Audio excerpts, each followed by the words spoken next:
Magluluto tayo ngayon ng pinakbet at ang sahog natin ay tilapia. Igigisa na natin yung bawang, sibuyas at saka yung kamatis para yung katas niya lumabas.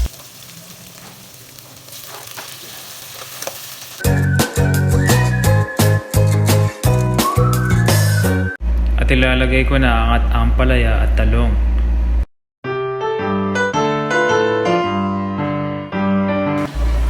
Mga lods, ang ginamit kong pampalasa asin tsaka patis. Wala kasi tayong isdang bagong.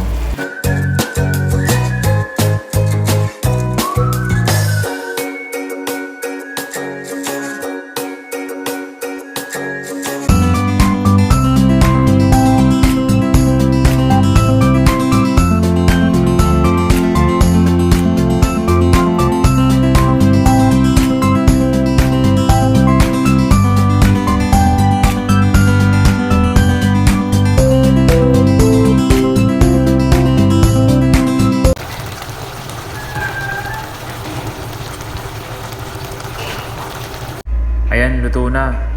Tara na mga lods, kain tayo.